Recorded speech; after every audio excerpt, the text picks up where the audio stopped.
everyone, and welcome back to the Van Maren Show on LifeSiteNews.com. My name is Jonathon Van Maren, and today I'll be talking to pro-life activist, writer, and speaker Lila Rose, the president of Live Action, an organization she founded when she was only 15 years old and now has the largest digital footprint for the global pro-life movement. Lila's investigative reporting on the abortion industry has been featured in most major news outlets, including the LA Times, the Washington Post, the Atlantic, CBS, and ABC Nightline. She has appeared on Fox News' Hannity, Tucker Carlson Tonight, as well as CNN, BBC, and many other programs. She's also written for The Hill, for Politico, USA Today, and First Things, among other publications. She has spoken internationally on family and cultural issues and has addressed members of the EU and spoken at the United Nations Commission on the Status of Women. She has been named among National Journal's 25 most influential Washington Women Under 35 and Christianity Today's 33 Under 33. Today, we're going to be discussing her new book, Fighting for Life, Becoming a Force for Change in a Wounded World. It's a fantastic book, and it was a fantastic conversation. Here it is. Or the first question I had reading this book was unlike any other pro-life book I've ever read. And I've read most of the ones that have been published, right? The book by Jack Wilkie, Monica Miller's memoir, Joe Scheidler's memoir from a couple of years ago. But your book was part motivational, deeply personal in a way that very few pro-life books I've ever read have been. And then, of course, there's the fact that it's one of the first books written by a pro-life millennial. So that's also sort of a unique twist. What made you decide to be so open and raw in this book? Well, I think when I look at what's really going to make the difference in the world, right? I mean, if we want to not just end abortion, but we want to build a culture that is truly pro-life, it requires deep inner transformation and change as much as it requires us being activists out around in the culture around us, fighting for what's right. And so I felt strongly about sharing some of my own wounds and struggles and, personal stuff in my family, obviously with the permission of my family, because those things absolutely impact, what we do out in the world, like how we are activists, how we are advocates. And I really believe that if we want to change the world around us, we have to allow ourselves to be changed. And obviously that's by God's grace. And so a lot of the book is about my journey of discovering how to allow myself to be changed and the advice I would have for others to do the same. Because again, if we are just focused on the external and not the internal, the transformation that we're hoping to see in the world will not happen in the deep way that is long lasting. So backing up just a little bit, when I started your book, because I was kind of expecting and looking forward to be honest, sort of a beginning, middle, and end sort of book, because you've had a very, very interesting career. I've read James O'Keefe's book, and so I had he's also written a bit about the way you guys started off doing Undercover and Planned Parenthood. So I kind of assumed it'll start there and then sort of carry on.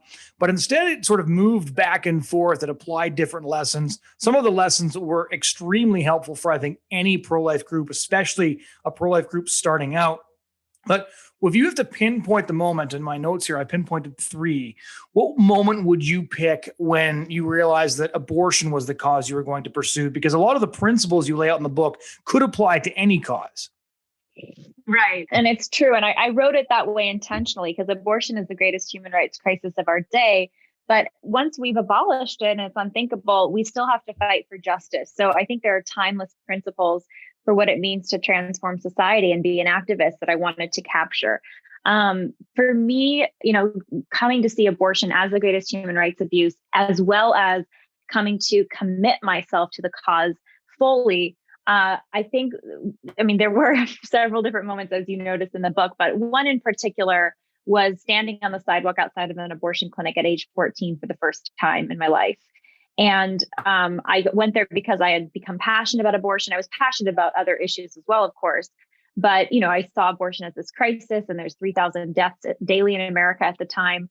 And so I remember standing outside this abortion clinic, and I think I had already been reading the words of Mother Teresa about abortion being the greatest destroyer of peace.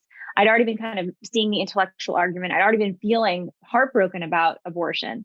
But physically to stand, in my own city, San Jose, California, where I was born and raised, where I was protected and safe in my childhood, And to stand outside in a facility that was, 10, 15 miles from my childhood home, that had been there since, for years of my childhood. I didn't ever even know about it growing up until I became aware of the problem of abortion. And at 14 years old, to stand there and to watch women and girls going in, boyfriends and fathers and husbands sitting in cars, or, distraught faces. And this clinic killed up children up to 24 weeks, 6 months old. And to know that I was standing on a sidewalk, and behind, steel bars and a brick wall, there was a killer, a paid killer, an abortionist who was dismembering living, moving human beings, children, and that I couldn't call the police. There was no one there to stop him. And the world was going on as if it didn't care. There was a daycare across the street from the abortion clinic. There was a residential neighborhood adjacent to it. There was a YMCA, a gym, a family gym, and everyone was going about their business. And here in the center of our city was a building dedicated to the destruction, the dismemberment of live human children. And I just stood there, again, heartbroken, but also just convicted more than ever that I had to make this the focus of my work, because this was not only this greatest human rights abuse in this intellectual sense, but this was a life and death struggle, the greatest death toll in America, the sheer number of people being killed. And it was done with the full consent of the law. And so that was what inspired me to start Live Action full time as a high school student, but ultimately to make that my cause. And I took it to college. Obviously, the rest was history, but it was that realization of how close to home the crisis is. Abortion clinics in all our cities, and I couldn't be silent anymore. I couldn't pretend as if yes, there are other causes, but this eclipsed everything else. Everything else. Now, how did your family react when you started to get involved? Because if memory serves, one of your first involvements was fundraising for a walkathon in San Jose for a crisis pregnancy center, and you out fundraised everybody when you were a kid. So it's pretty safe to say that you threw yourself into it fully right from the beginning. And a lot of people who, when they come to the realization of what abortion is, and you said something in your book that I've had a lot of pro-life leaders say, when I was just chatting with them or interviewing them, which is when they first found out what abortion was, they couldn't believe it was legal. And what was it like then to become passionate about this, to decide to dedicate yourself to this? You started Live Action when you were 15 years old. How did your family react? Because a lot of times I find the sheer passion people dedicate to the pro-life cause when they first realize what abortion is makes them kind of odd to those around them. And then they conversely look at those around them like, how can you not care more about the fact that babies are being killed every day? And the issue almost sits in between people and creates a misunderstanding, because you can't understand why they aren't doing as much as you are. And they can't understand why you've become suddenly so tunnel focused on this issue. Right. And I think that's a good evaluation of what happens. And that's the story of every social reformer, right? They see the crisis of their era that others have become accustomed to and grown numb to or apathetic to, and they refuse to let the status quo continue. They refuse to let it continue, and that comes at a cost. It comes at being accused of being tunnel focused per se, or being even crazy or myopic, when really you're standing up to an evil that must be confronted. Thankfully, my family was very pro-life just by default. I mean, I'm one of 8 kids. My grandmother was already supporting the pregnancy center. My parents, it took me at 9 years old to a pro-life event that you just mentioned that I share about in the book, where I raised money for an ultrasound machine. But when I became activistic as a teen, that was new from my parents. They weren't activists in that way. And, they were, to their great credit, my parents were people that were very open to us kids exploring. We were homeschooled. We had a lot of, I call it a patchwork education, in the sense that we had a lot of different activities going on, a lot of different opportunities. It was a very rich education. And so when we were interested in something, and for me, it was activism and pro-life work, they did give us a bit of a long, you could say, leash to explore it. So I'm grateful for that. I think there was a time when my dad, I don't share about this in the book, but my dad, sat me down and was very concerned about how much pro-life work I was doing. He thought it was almost imbalanced. And that was a discussion over the years. And obviously, Right. as I got older, I could focus on it more. But ultimately, I think they were supportive. Now, I had friends over time that could not understand my dedication. And I, in some ways, lost close friendships because of that. But overall, I'm very grateful to have a family that was, if not fully understanding, very supportive. So when you started live action at 15, and live action has been many things over the years, and for me, one of the most fascinating aspects of the story for somebody who works for a pro-life organization is how live action evolved based on what the problem was in front of you, what needed to be done, and then in your chapter, learn to pivot, which I think the book is worth buying for most people just for that chapter if they do any pro-life work, because it's a really fascinating analysis. But how did you get from a live action being a club to live action that most people became aware of, which was doing undercover stings at Planned Parenthood and exposing the various unsavory practices they were engaged in? So I think the principle that I use that basically took live action from this little fledgling youth club in San Jose to ultimately national recognition and then national following and national focus and even international work was leaving my comfort zone. Doing things that were not just, within the box of, okay, I'm, have a community organization, so I'm going to plan a little local youth event, right?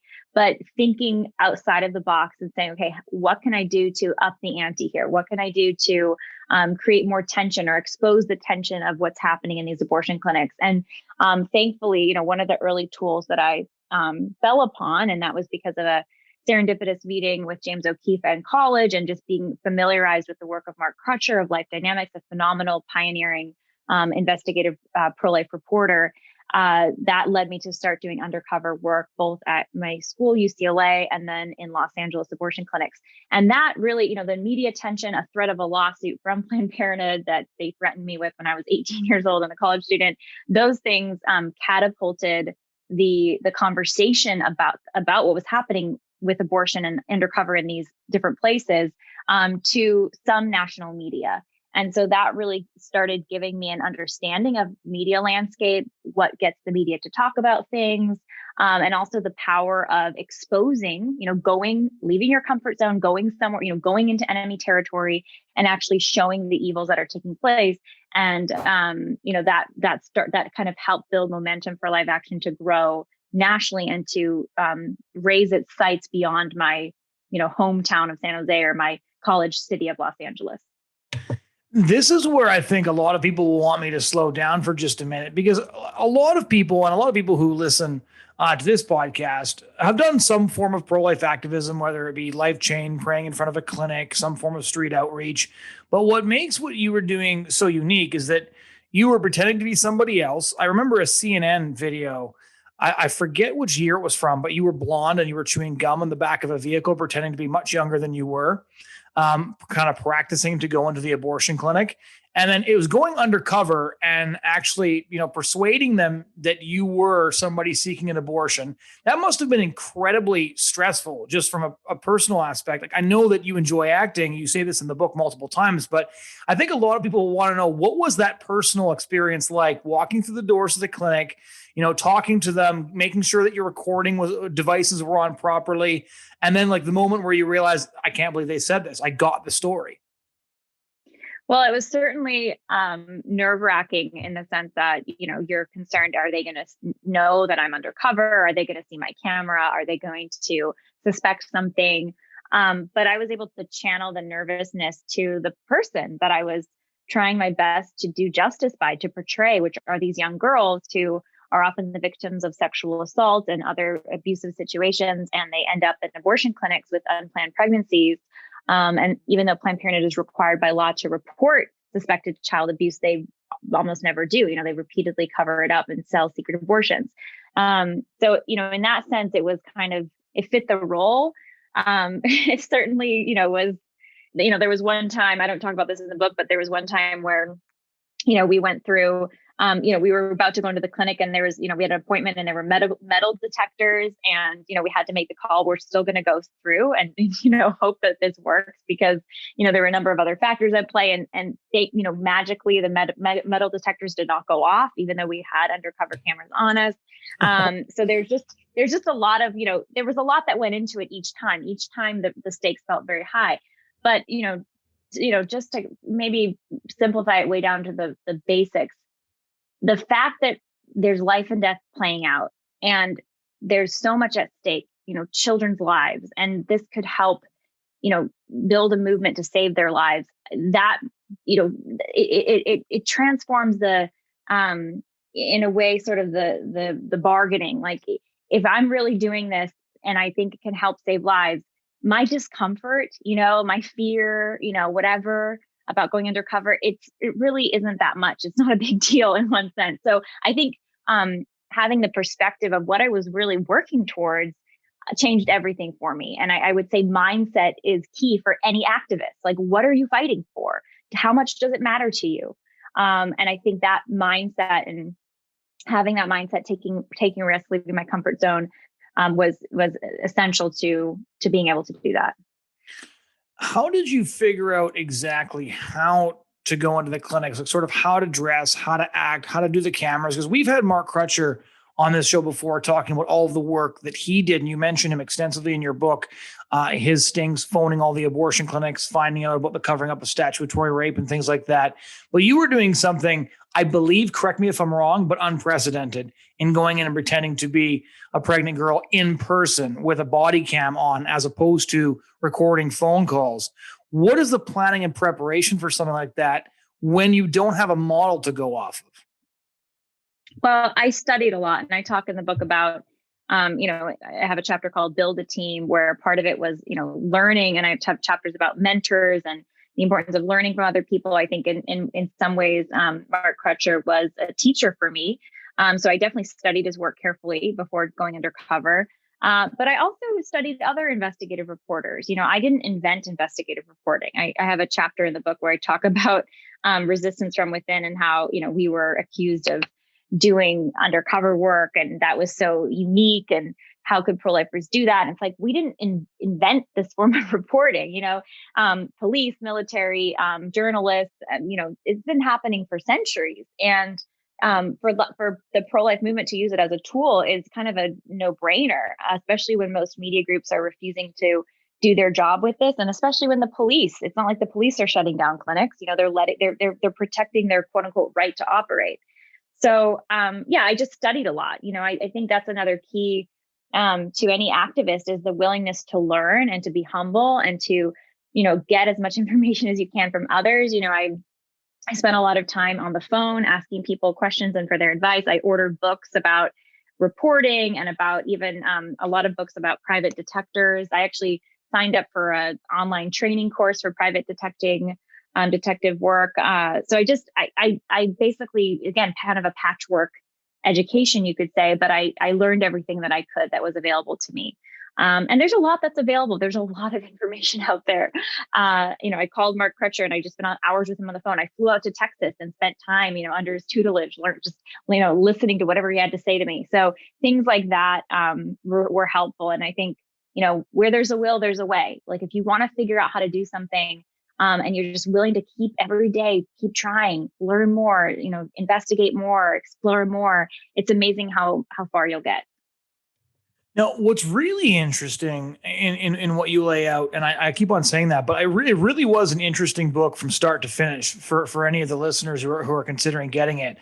And there was those details, but then also the way the investigations unfolded. And I remember when some of the investigations came out around 2010. So 2013 was your Inhuman investigation. And I was driving back from Kermit Gosnell's trial with Stephanie Gray Connors, and we swung through DC to come to a Stop the Killing rally in front of a Planned Parenthood that was going on during the Inhuman investigation. But I remember doing activism on a campus, and people were stopping and saying, like, this group of young people is just forcing the world's biggest abortion provider to respond to their claims in the media. But then you read the claims, and I remember abortion activists and journalists dedicated their time not to highlighting what you discovered, but dedicated to trying their very best to debunk it. They'd say things like deceptively edited. I think I've heard that phrase, I don't know how many times, in relation to both your work and the Center for Medical Progress, despite the fact that, if you just take the completely uncut clips, um, it kind of almost allows them to avoid the main question, because they're talking about like dismembering children. They're talking about, especially in the Inhuman investigation, some really horrifying things. But saying they're deceptively edited sort of allowed them to avoid addressing what the videos actually depicted. They did the same thing with the CMP videos. How did you respond to that? The fact that you would have these bombshell investigations, the videos obviously proved the thesis that you'd set out to prove, and then the response from CNN, MSNBC, even the New York Times was consistently, these are deceptively edited, we can write them off.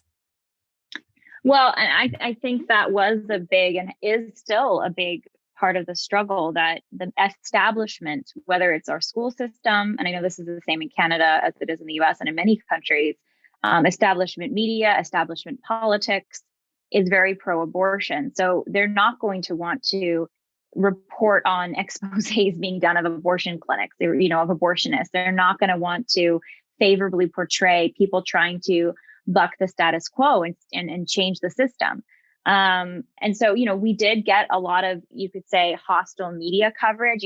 When the stories were so big that we would do, there would be hostile media coverage, because the best thing they can do is to ignore you, right? That's the worst thing an activist can experience, is to be completely ignored, right? Their job is to make people pay attention. Yeah. But when we would get hostile media coverage, it was good in the sense that any coverage is good coverage. Even if they say, oh, it's deceptively edited, at least the people who are listening to that report know that somewhere there's a video, whether it's deceptively edited or not. Obviously, that's what this press is saying, but there's a video that at least suggests something bad about abortion. And I think at least that's bringing the conversation up. At least that's, saying people care enough to go undercover in this country because of abortion. And I think that is a win. And I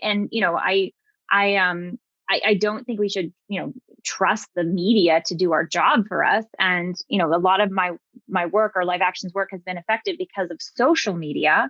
So you don't rely on the traditional gatekeepers, mainstream press, to cover the stories. But even social media can be very biased in what they choose to show in feeds and things like that. I mean, I have a whole chapter discussing even that. But I think the bottom line is persevere, keep going, keep making noise. If something isn't working best, maybe switch up your tactics and try something else. But if they talk at all about you or what you're doing, even if it's mean and untrue what they're saying, it's totally lying about you, that can be a sign of progress, because it's at least reminding people this is an issue that people care about and people are fighting over, as we should. When did you decide to move from Los Angeles, the San Francisco Bay Area, to Washington, D.C., and then open an office there with, I think it was, a dozen staff members almost right out of the gate? Yeah. So, right out of college, this is around 2010. We're doing all these investigations. And in 2010, some big things happened, actually 2009 to 2010. So some states start defunding Planned Parenthood. So Tennessee was one of the first to go, and they passed a law to take away Title X money from Planned Parenthood. And there's this groundswell of legislative efforts to stop Planned Parenthood. And this was, not just because of my investigative work, Live Action's work. It was because of, a lot of other activists making noise, a lot of other groups getting involved.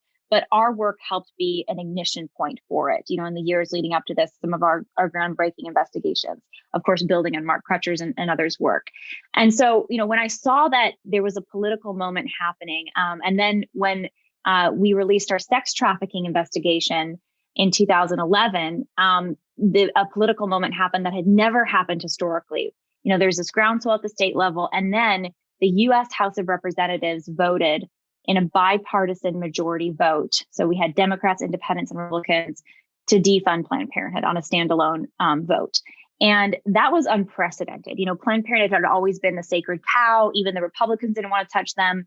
But to have a bipartisan majority vote to defund them, and this was in the weeks after our sex trafficking expose, to have that happen, I saw, wow, this is, we're much closer than we realize if we're willing to go all in. And so that's what made made me decide to, leave California, head to DC. I was going to knock on every door. I was going to have every press conference. I was going to, fight tooth and nail until we had complete defunding of the abortion industry. And then I wanted complete abolition of abortion. I think I saw defunding as an essential step, because as long as they had all that money, they were enshrining abortion's legality. They are the biggest political proponent, the biggest lobbying group.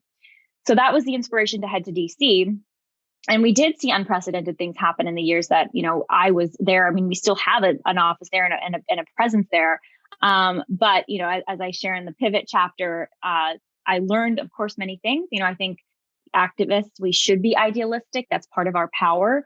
But I also understood, I learned more about strategy, and I understood something deeper about the strategy that's essential for the pro-life movement. And that's what led to me reorienting live action to not just focus on political successes and our investigative work, but to focus on the deeper cultural change, hearts and minds shaping that is essential to make the political successes long lasting.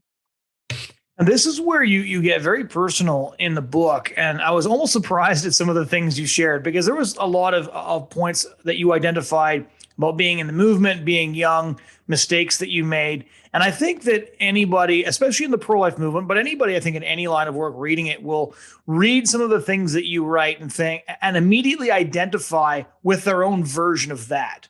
Like when I read the story that you wrote, for example, being late to a press conference in DC, like I knew what my version of that embarrassing story was. And I remember reading that paragraph and thinking, I wonder if I'd be big enough to write that down. Like my friends know it, the people who hold you accountable, you kind of discuss these things with them, but it's quite something to write it in a book for public consumption.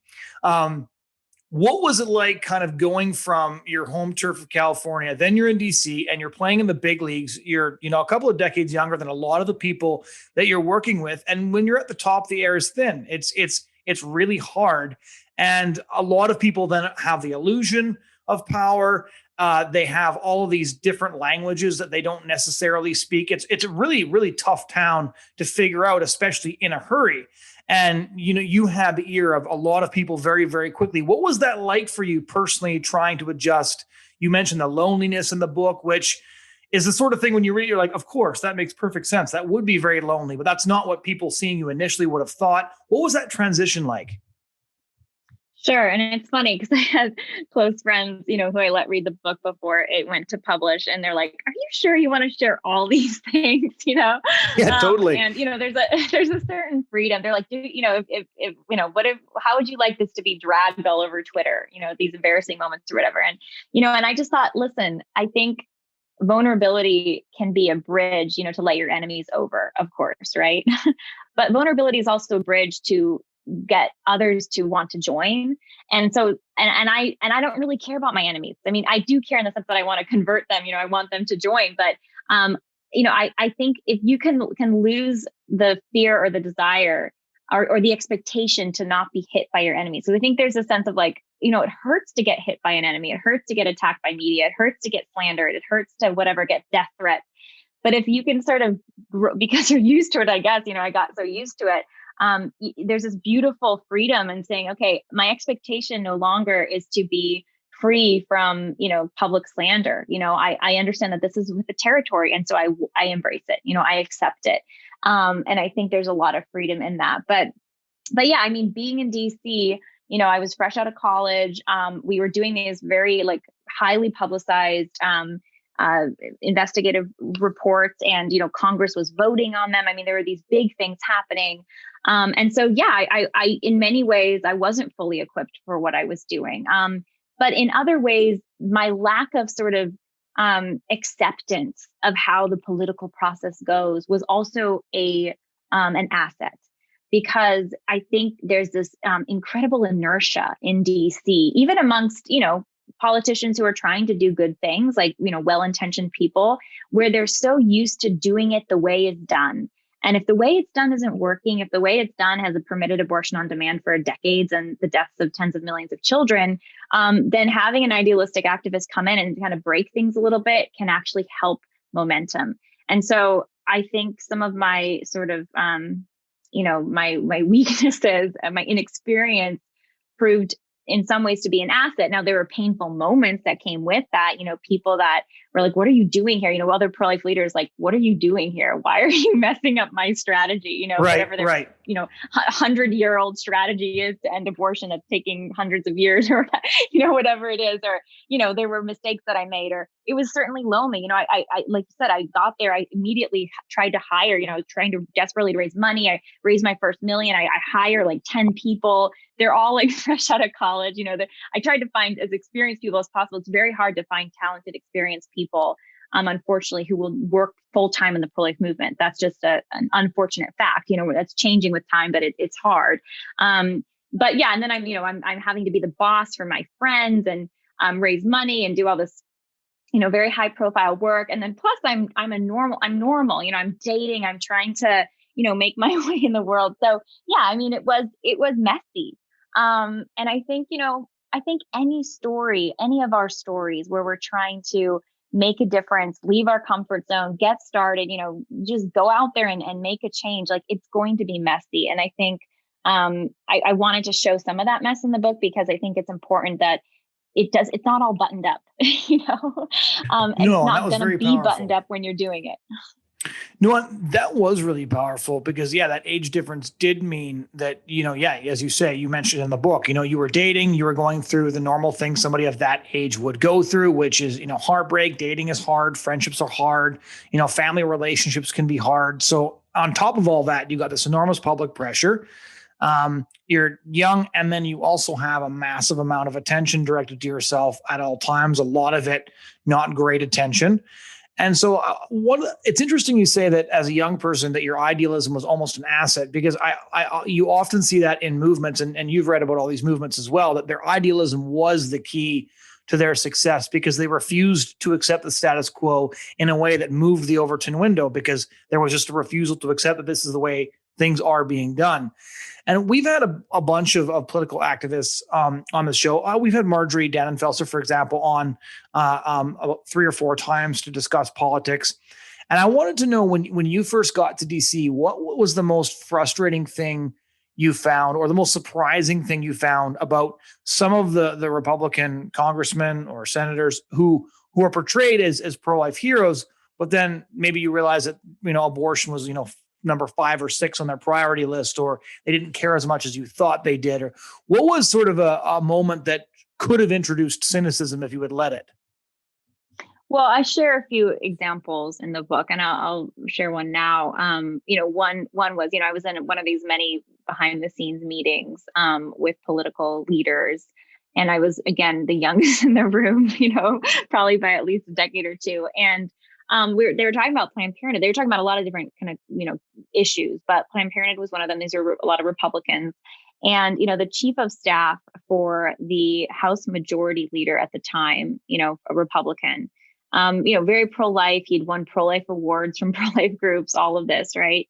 We're talking about, why don't we not allow Planned Parenthood funding in the new budget that's going to go to the president's desk? And at the time, this was President Barack Obama, who is obviously very pro-abortion. But the Republicans, the job of the House of Representatives is to decide where the money should go. Like, they hold the purse strings.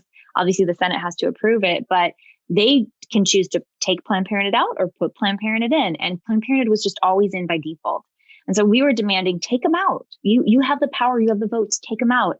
And then they were saying, well, we can't, because then if we take them out, then we send it to Obama, Obama won't sign, and then we'll get blamed for a government shutdown, because if there's no budget, government spending slows and there's this period of crisis. And we're like, good, let there be a shutdown. This is time for a shutdown over this, because that's how bad abortion is. And let's switch the narrative and blame Obama for this. He wants to fund abortion so bad, he's shutting down the government. So anyways, we're in this meeting, and, the chief of staff for this, leader in the House, basically says, we can't stop asking me to do this, guys. Like, he's angry at us, not just me and activists, but all the other leaders in the room. He's like, if I do this, if I force, my boss to send this bill to President Obama, whatever, it's going to be on the front page of Politico. And, it's going to say Republicans shut down the government. And I remember sitting there thinking, okay, so am I hearing this correctly? Politico, this like, DC mag, which most Americans don't even know about, but Politico is now running the United States of America. And Politico is calling the shots on whether or not children live or die, because of Planned Parenthood funding. And just like, I was so like, this cannot be happening. And these are the people that pro-lifers are like, good job, guys, you're doing so great, because they think that, that's what they're being told by other pro-life leaders, or they're champions for us. So anyways, that's just an example, but that's what happens in politics. And it's all about, they say, well, politics is the art of the possible. Yeah, but who defines what's possible? Do you let the opposition, do you let Barack Obama, your pro-abortion president, tell you what's possible? Well, good luck with that. You're never going to win. You're never going to change the status quo. And so, that still needs to happen in DC. I mean, we still have a presence there. We're still doing work, but ultimately, the voice of the activist is necessary. But one of the things I learned, Jonathon, in DC is having the voice of the activist say it at the table in those conversations is far less powerful than having the voice of the activist say it because the whole country is clamoring for it behind the activist. And they're willing to, they're willing to vote that person out of office, because of them not being strong enough. So I realized that my power wasn't being at the table. They say, oh, get a seat at the table, just be at the table and you'll be a power player. That some of your greatest power is actually when you're not even in the room, but they're still talking about you and the work that, the grassroots, not even about you, but about the grassroots who are clamoring for change. Now, what's really, really interesting that a lot of things sort of clicked for me because I'd followed, and I think anybody who was like a young pro-lifer followed Live Action's work because it was one of the coolest things going on because of the undercover aspect of it, which is just unique and therefore really fascinating. So, there was all of these exposés and you were doing this undercover work. And then at a certain point, Live Action pivots and you have a whole chapter, as I previously mentioned, on this. And you started to do, cultural activism.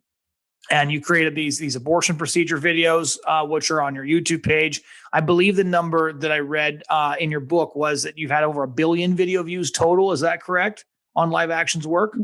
Yes. Yeah. We're like 1.3 now, but yeah, over 1 billion. And so what's interesting to me is the moment where you realized, okay, we actually need to, the term drain the swamp has now been ruined.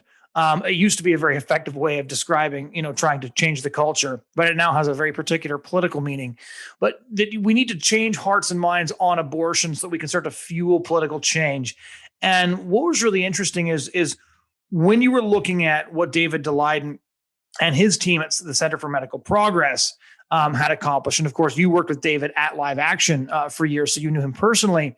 And then realizing that he broke one of the biggest abortion scandals in recent decades. And I think the way you put it was Planned Parenthood sort of absorbed the body blow and moved on. People were getting, caught, having a salad, talking about crushing babies above and below, usable organs. And they still survived and they retained their federal funding through 4 years of administration that actually seemed pretty determined to take away their funding and actually tried various routes of doing so. And that's when you realize that this wasn't going to happen through undercover activism and that we needed to actually focus on the culture. What was that process like? Because I think a lot of pro-life groups will start off with idealism, and there's something in between idealism and cynicism that is very hard to define because realism feels like cynicism a lot of the time. People can accuse you of like, well, you don't think this is possible anymore. So what was that process like going from realizing, wow, Planned Parenthood could sustain this? I'm not sure what we could throw at them that they wouldn't walk away from. We've got to rethink our strategy here. Well, I think if we start making what's possible dependent on our pet strategy, then yes, it won't be possible.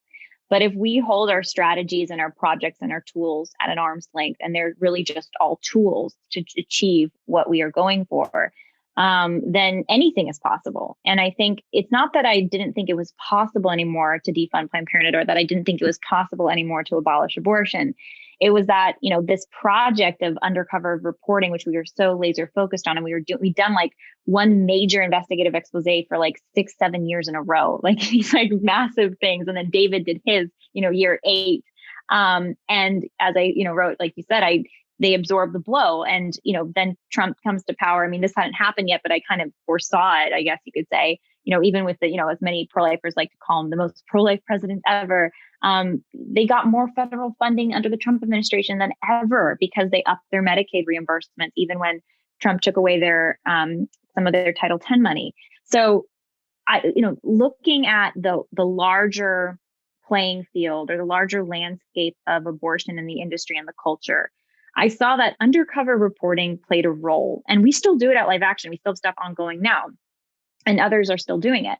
Undercover reporting played a role, and it was cool. I can see like people saying it's cool, it's interesting. It is interesting, but it has one role, and the larger strategy must include a more in-depth and creative and persistent approach to reaching more hearts and minds daily with the truth about abortion, the victim of abortion, and the humanity of the child. And that was essential, and it wasn't happening. Like, most people didn't even think about abortion on a daily basis. They had never seen or even thought about what abortion does to a baby. And so that realization, just seeing like Planned Parenthood so Teflon proof to our investigative work, I realized it's because a lot of people have accepted abortion in the first place. So learning about Planned Parenthood covering up sexual abuse is like, that's bad, but let's just, fire some of the people and hire more, right? Or, baby parts trafficking. That sounds bad, but, these abortions have to happen. And, baby parts is a very, sensational name for it. And, embryonic research is necessary. I mean, there's all these rationalizations. I mean, ultimately, if you've accepted killing the child in the womb, all these other abuses, it's very easy to rationalize them. And so I realized we have to hit right at the middle of the bullseye, which is we have to rip away the false idea that abortion is somehow safe, a medical procedure. It's not really taking a life. We have to show the violence, the barbarity of abortion. And that was what, inspired the pivot. And I said, until every single American sees the truth about abortion, and has an opportunity to be activated and is connected to a larger movement that they're passionate about, that is the way to win this fight. While I was reading the pivot chapter, one other phrase that I've heard a lot of people use when they're discussing strategy that popped into my head was counting the cost. Now, the number of stories I've heard about, the Operation Rescue days and then civil disobedience during the civil rights movement in the 60s and the 70s. And, I was at Joe Scheidler's funeral a month and a half ago. And after condolences, after the wake, a bunch of us went out to just chat and have supper. And I think like 75% of the people around the table had a rap sheet a couple of feet long. And I was the youngest person there easily. It was, except for Andy Moore from SBA List. And one of the things I was thinking about reading your book is, if you look at what's happening to David Daleiden and his colleagues right now, is Planned Parenthood is trying to destroy him. And they've got unbelievable amounts of money. They can hire hundreds of lawyers, and they can essentially, play the law like a fiddle, find loopholes, and just find whatever way they can to crush those who are exposing what they're doing. Like when Joe Scheidler himself, his case went to the Supreme Court, and now v. Scheidler, he went to the Supreme Court 3 times because they were a giant. Right? They have the money at their disposal. They have the PR machine at their disposal. It's very, very hard in an ordinary David and Goliath story for the truth to prevail. To what extent do pro-lifers have to consider what would be the best? Because if you do look at what's happening with undercover work, it's difficult to see how a major expose could make an impact when you spend the next 6, 7, 8 years, maybe even longer. It was 27 years for now v. Scheidler, just almost destroying every aspect of your life, seizing your laptops. To what extent do those factors play into not just the pivot, but understanding what's actually worth it? Like, can we do something better here at shifting the culture in this area? How did that all factor into your decision making?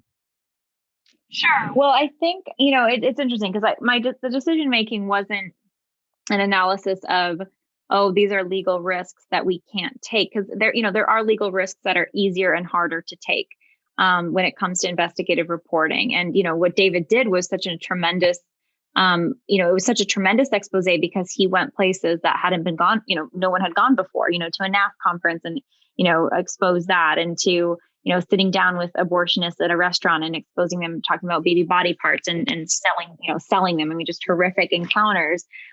So he took, he went places that, we hadn't gone, Live Action hadn't gone, and he's taking the blow for that. I mean, he's a hero. He's taking tremendous hits for it. So, I can't, we're still doing undercover work at Live Action since 2015. We've done work. Our approach is conservative in the sense that, we're very careful what we do, is legal. It's done legally. It's done carefully. I think David was, there's a lot of theories I have for why they have been so vicious to David in court. I think that they think that, in public opinion, they're somehow winning with that. I think, Live Action, our job and other pro-lifers is to tell the story of what David actually accomplished and what he showed the public and continue to show the public. Yes. Because here's the reality, David's videos were seen by a few million people. That's not enough, No, and he's got so much more there. They're probably trying to, I'm always wondering what else does he have? Because part of the viciousness must be they just don't want the public to see the rest of the videos. Right. But we can't, and I think, he the stuff he has done is so powerful, but it has to be a combination approach because, it's not enough to just put out a video. You have to, have your marketing plan and your social media, promotion connected to it. You have to have all these other facets. And, when I started out, I didn't have those, but grew them over the years. And we've tried to, obviously heavily promote David's work because it's incredibly important and groundbreaking. But, I think that it was easy in some ways for Planned Parenthood to go after David because he was, in some ways a one-man army, and so they're like, he didn't have, the movement was behind him in the sense that we are cheering him on, but he really did this on his own and he did something very incredible. So, I think our job in the movement is to come to his defense, is to tell his story, who he is, because they're trying to demonize him. He's an incredible person with a huge heart that's incredibly bright, that's done a huge service. And then to continue to remind people what he exposed, because we all have seen it, the hardcore pro-lifers, but most Americans still don't know what he did and what he exposed. So, at the end of the day, it's about eyeballs. It's about awareness. It's about getting it in front of more people. And there's a ton more of that work to be done, not just for David's expose, but for abortion itself, to show people what abortion is. Now, eyeballs is obviously the essence of what the pro-life movement needs to do. And you lay that out in your book too. You look at the history of social reform and how injustice has been traditionally exposed. I was wondering when I was reading your Learn to Pivot chapter, how you've been preparing, and you wrote a bit about this, and I know you've posted a lot about this on social media as well, preparing for the big tech war on pro-life information. You mentioned in your book, for example, that Live Action has posts getting fact checked by supposedly independent third-party fact checkers that are the abortion industry. You have. I remember when this first started, I started Googling abortion just to see what the first 20 hits are. And they would all be like CNN fact sheets and things like this. It would almost be impossible to pull up a pro-life description. Exactly. Mm-hmm. And so right now, like over 1 billion video views, this is enormous. This is up there with PragerU and organizations like that. And you tell stories in the book of people who have canceled their abortions as a result of seeing these videos. And so they're making a real world impact. And they're also, they're saving real human lives, which has a ripple effect for generations. What is your plan to ensure that they can't shut you down or keep your content away from eyeballs, which they're obviously intending to do? Sure. Well, there's a multifaceted approach that we have. And I think the first one is work with them as much as humanly possible. I will say, I think there's a temptation amongst people who see, leftism and see that a lot of these companies are run by, pretty liberal, far left people who are often pro-abortion. And I think there's a tendency to be like, they're after me, they're out to get me. And they certainly have been out to get some. I mean, we've been totally banned from Pinterest, for example. Like, it's just crazy. Abortion clinics can advertise on the image sharing website of Pinterest, but Live Action can't even put like I'm a person to person, no matter how small, or I guess Dr. Seuss would be double canceled, but, or they can't put like, I'm a, a picture of an ultrasound or whatever it is. But I will say, there are still a lot of good people working at these companies, at least well-intentioned people.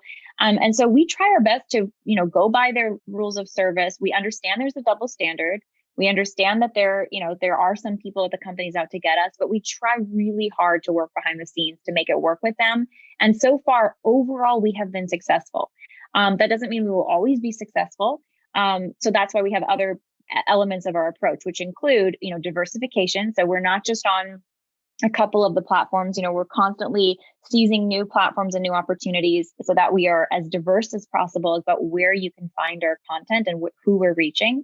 And then we are also working on databasing. I mean, we're not just connected with people through social media. We built one of the largest activist databases in the movement at Live Action. And that's because we're working really hard to get people's email addresses and phone numbers and their addresses and things like that. So that's our approach. We also go the legal route. We have threatened lawsuits and, that kind of stuff. But ultimately, it's pivot. If we do get totally shut down, Jonathon, one day we'll be in the streets. We'll be practicing our First Amendment right, one person at a time, with our friends at Created Equal and, Justice for All and Center for Bioethical Reform. And, you guys, doing that work physically on campuses, we will do what we need to do.